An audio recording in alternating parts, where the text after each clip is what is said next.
Paano natin ma-make sure na nag-share tayo ng tamang Shopee affiliate link? So yan yung share ko sa inyo today. So keep on watching.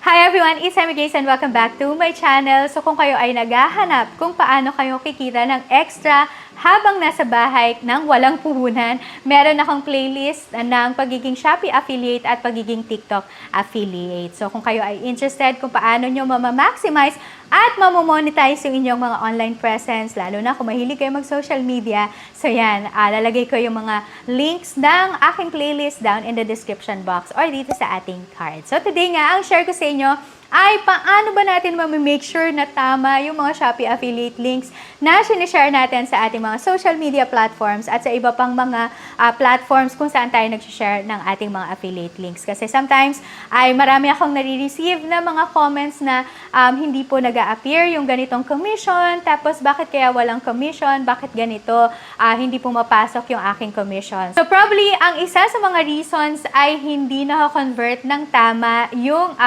mga links into Shopee affiliate links. So, kailangan kasi na naka-Shopee affiliate links yung mga sinishare natin para mag-earn tayo ng commission. So, iyan yung ipapakita ko sa inyo. So, i-walk through ko kayo sa step-by-step process. So, lilipat lang tayo sa desktop dahil iyon yung gagamitin natin. So, ito ngayon yung interface ng ating Shopee affiliate na dashboard. So, ito yung nandun sa affiliate.shopee.ph/dashboard. So, makikita nyo yan. Kung kayo ay Shopee affiliate na ay meron kayong ganito. Mayroon kayong dashboard sa inyong mga desktop.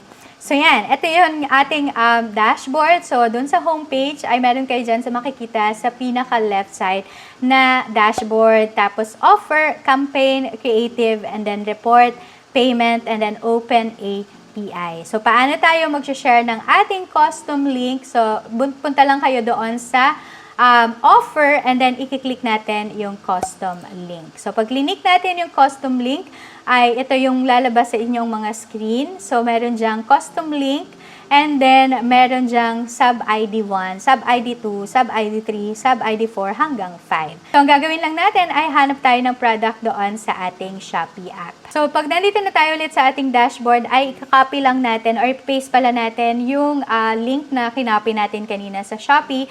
And then, dito sa sub-ID 2, ay lagyan lang natin siya ng laminating machine para alam lang natin na kapag merong bumili doon sa link na i-convert natin or doon sa Shopee affiliate link, ay malalaman natin kung ano yung binili nila. So, yan. And then, dito makikita mo dyan yung get link. So, i-click mo lang yan para makuha mo yung link. So, ito yung link of custom link.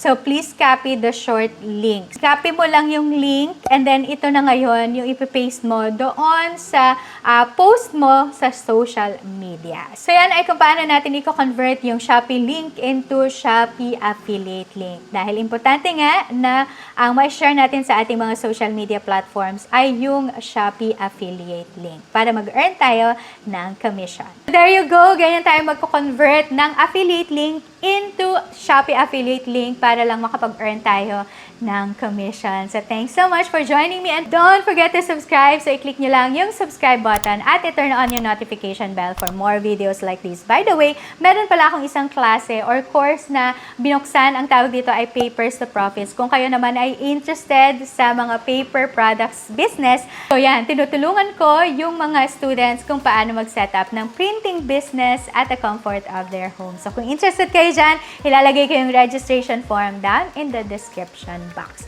So, thanks so much and I hope to see you again on my next one. God bless everyone and I will see you around. Bye!